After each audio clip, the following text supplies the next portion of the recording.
यह है आरजे कार्तिक की 1 मिनट स्टोरी। ये कहानी एक संत जी की जो वृंदावन दर्शन करने के लिए आए थे। वहां उन्होंने मिठाई की दुकान से लड्डू खरीदे, प्रसाद चढ़ाया, प्रसाद जो बचा हुआ था पैकेट अपने साथ में रखा और अपने आश्रम पटना की तरफ निकल गए। जब ट्रेन मुगलसराय स्टेशन पर खड़ी हुई थी तो इन्होंने सोचा कि अभी तो 3-4 घंटे बचे हैं पटना पहुंचने में, आधे घंटे यहां रुके हुए हैं तो क्यों ना संध्या वंदन कर लिया जाए और थोड़ा प्रसाद पा लिया जाए। भगवान का नाम लिया, पूजा आराधना की, उसके बाद उस डिब्बे को निकाला तो उसमें चींटे लगे हुए थे। जो लड्डू थे उनके आसपास चींटे लग गए थे।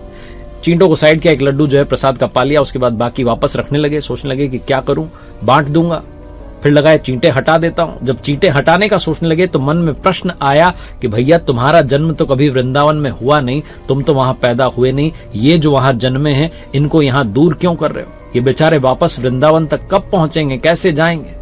अचानक से पता नहीं क्या हुआ, उतर गए ट्रेन से, अगली ट्रेन की प्रतीक्षा की, मथुरा की ट्रेन में फिर से चढ़ गए, वहां वृंदावन पहुंचे, जाकर के मिठाई की दुकान पर वो डिब्बा दिया और कहा भाई साहब देखो चींटे। उसने कहा अरे महात्मा जी दूसरी मिठाई दे देता हूं आपको, कौन सी परेशानी की बात है? बोले नहीं, मेरा दिमाग ठनक गया जब मैंने देखा कि चींटों को मैं गलती से अपने साथ पटना ले जा रहा था।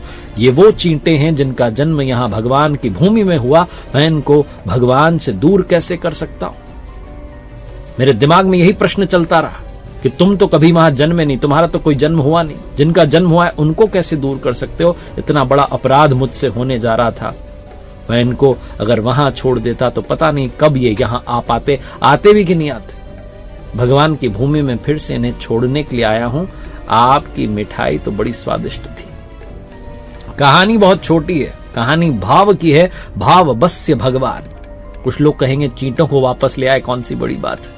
जिसके भाव पवित्र होते हैं प्रभु उससे संवाद भी करते हैं, उसे समझाते भी हैं, उसको समझते भी हैं।